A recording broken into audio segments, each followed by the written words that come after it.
E após o segundo turno das eleições de 2020, o PSDB assegurou o posto de partido que vai governar o maior número de brasileiros.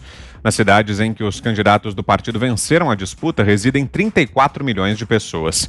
Esse número inclui as vitórias conquistadas pela legenda já no primeiro turno.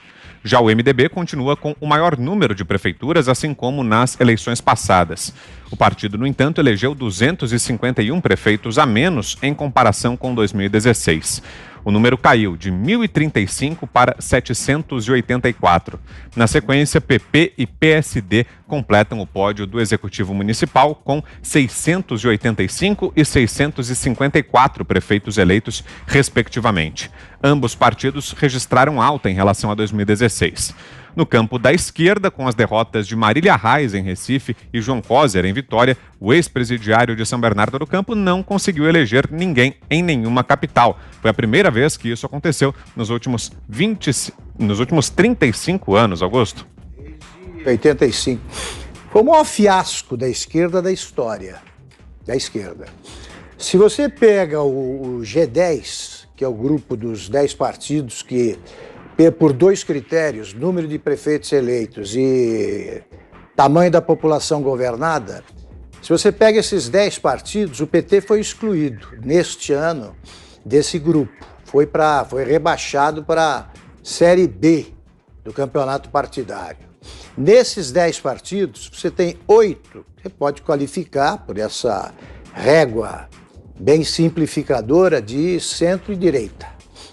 E você tem 2 partidos, PSB e PDT, que se apresentam como partidos de esquerda. Portanto, 8-2 é uma goleada para ninguém votar defeito. O PT não elegeu, como lembrou o Vitor, nenhum prefeito de capital e caiu para menos de 200 prefeitos. É coisa de partido nanico. Isso resultou da ideia esplêndida, né, do oráculo de São Bernardo. Ele é tido como um grande estrategista. O Lula resolveu que o PT deveria apresentar o maior número possível de prefeitos. Não só foi vice em Porto Alegre, não tinha ninguém para ser candidato a prefeito, foi vice da Manuela, um representante do PT, perderam. Ele botou ex-ministros para disputar a prefeitura, caso do Pepe Vargas, perdeu em Caxias, caso do Luiz Marinho, perdeu em São Bernardo, e tivemos aqui esse desempenho do Gilmar Tato, ridículo. Portanto, a estratégia do Lula deu nisso, o PT virou um partido nanico, e eles ainda celebram a ajuda que ele deu a outros candidatos, pois ele facilitou a vitória do João Campos no Recife. Ele entrou na campanha, associou a Marília ao Lula e a Marília começou a cair. Ali tem essa explicação, porque só isso aconteceu de novo. E ele também entrou na campanha do Boulos, deu no que deu. Agora ele vai, em vez de apresentar só o Haddad para candidato a tudo, inclusive a síndico, ele tem mais um. Agora é o Boulos, vai ser candidato a vereador, deputado estadual, qualquer coisa, porque ele é companheiro, embora seja de um partido satélite. O PSOL, que apresentam como uma grande novidade, elegeu 5 prefeitos. Tem um que é de capital, o Edmilson, em Belém. Mas esse se elegeu com o patrimônio próprio, porque ele já foi prefeito 2 vezes pelo PCdoB. É ele que se elege, não o partido. Bom, já estamos de volta agora também na rede Jovem Pan News. Para quem nos ouve pelo rádio, falávamos aqui sobre a distribuição partidária depois dessas eleições municipais. O PSDB apareceu com destaque como sendo o partido que vai governar o maior número de brasileiros. Conseguiu somar em prefeituras o maior número de habitantes de cidades. Vamos seguir falando sobre esse assunto. Zé Maria, queremos sua avaliação também, Zé. Pois é, olha, Vitor, o Augusto tem razão. É a maior derrota da esquerda na história do país depois da reabertura, né? E a gente considerava antes que alguns partidos que estão aí agora de centro e centro-direita eram esquerda. Eu vou aqui explicitar. Hoje, o partido que mais administra municípios no país, que vai a partir de janeiro, né, é o MDB, o antigo PMDB, que vai administrar 784 municípios.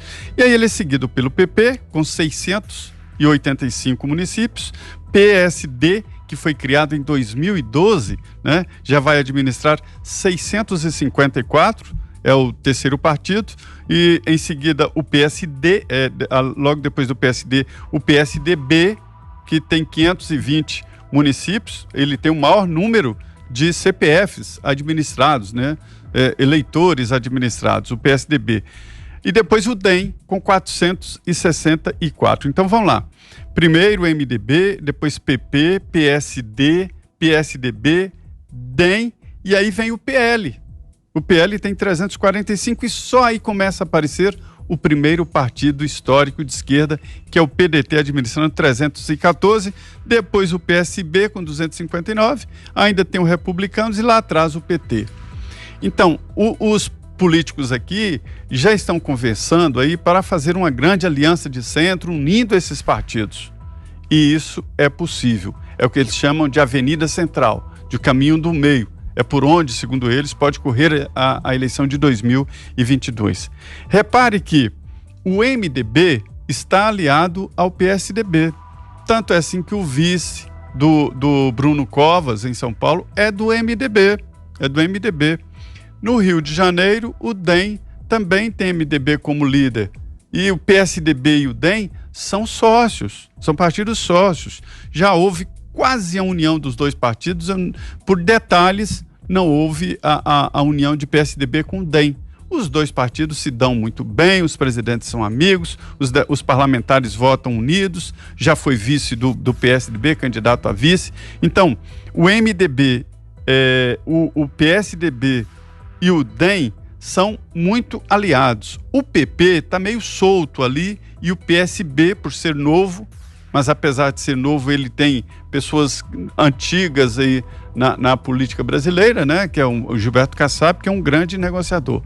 O que aconteceu nessas eleições, que eu venho alertando desde lá atrás, olha, os partidos aí do centro, não é o centrão, os partidos do centro estão fazendo política. Como é que se faz política? Selecionando candidatos, investindo em candidatos.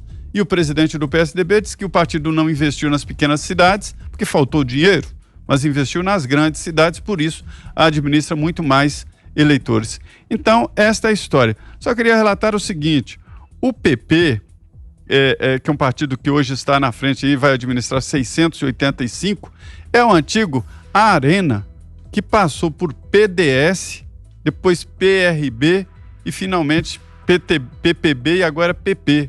Então veja que são mesmo partidos tradicionais que receberam mais votos nas eleições municipais. Diga, Fiuza.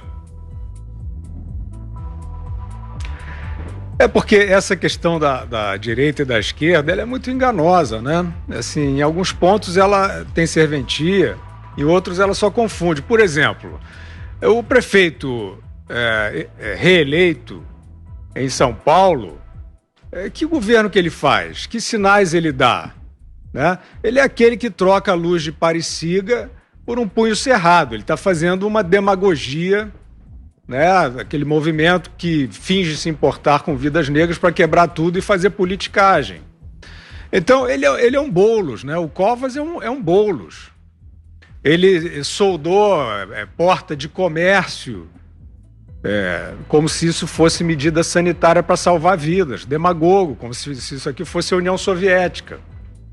Então, é esse tipo de conduta, puxa o saco de artista para ficar ali bem na foto com determinados influenciadores que querem só, também se fingem de esquerda, né?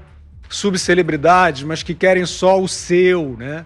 Querem só a sua rede de contatos, né? Boa parte do que se chama de esquerda hoje são pessoas que querem a sua rede de contatos, né? Querem bons padrinhos. Então, é uma vitória disso, a reeleição do Covas em São Paulo. Tem dúvida alguma. Que política que ele está fazendo? Essa aí. Não só ele, como o ACM Neto, por exemplo. É neto do ACM. O ACM, Antônio Carlos Magalhães, era o Toninho Malvadeza, coronel de direita, né? E o ACM Neto é o quê? virou o quê? Um antibolsonarista, que é um outro título, né? Um outro crachá que vários desses estão apostando. A gente está falando do DEM, né? Como um partido de direita ou de centro-direita. O DEM é um partido antibolsonarista. Olha o Mandetta.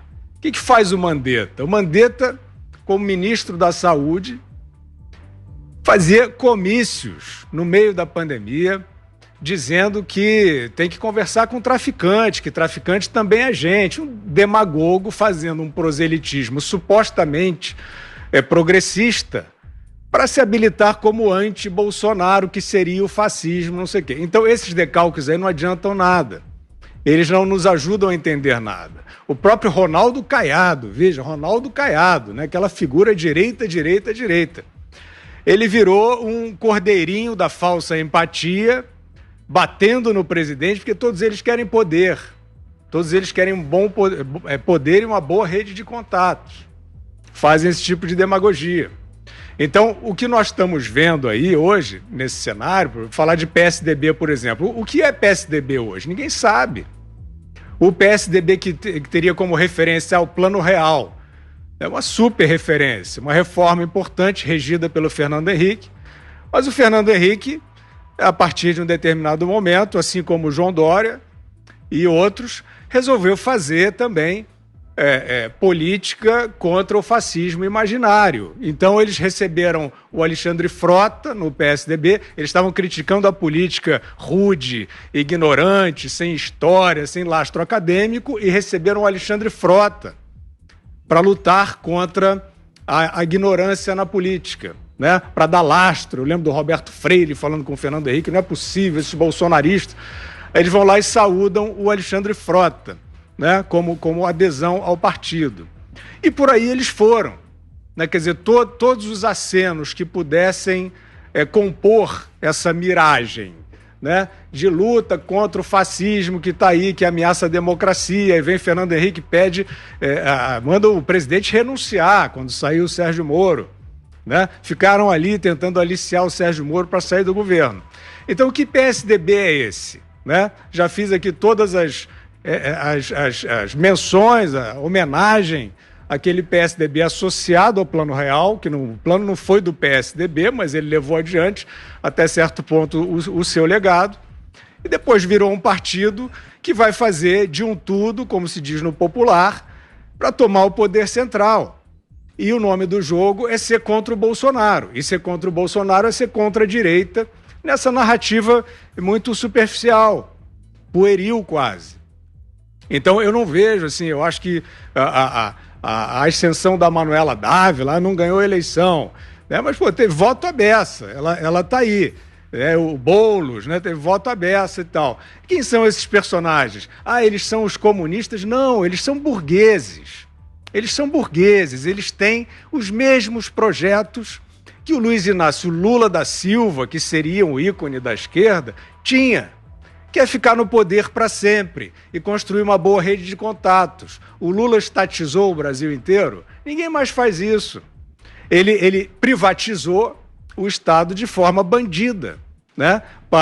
Vendendo parte do Estado para empreiteiros privados, né?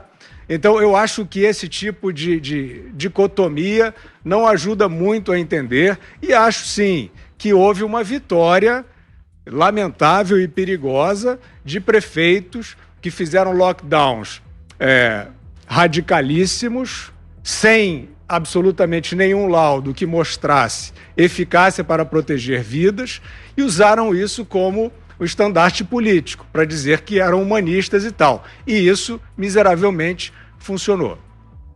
Antes do seu comentário, Ana, o Augusto quer acrescentar aqui. Diga. Só, Guilherme, que é o seguinte: na verdade, o Brasil nunca teve partidos. Se você olhar com rigor, todas as legendas, não há partidos. Não há. Para você pertencer a algum partido, você precisa ter programa, né? Ler o programa do partido. Ninguém lê. Lê algum livro. Ninguém lê. Então tem aquela frase atribuída ao Reagan, que quem conhece bem é a Ana Paula, que diz que comunista é quem leu Marx e Engels e anticomunista é quem entendeu. né, o Marx e Engels. Esses caras não leem nada. Eles não sabem, a rigor, não tem nem esquerda nem direita, tal, porque a esquerda, por exemplo, tem um projeto criminoso de poder, é isso que ela tinha. E a direita, ela está com qualquer um, está no governo e tal.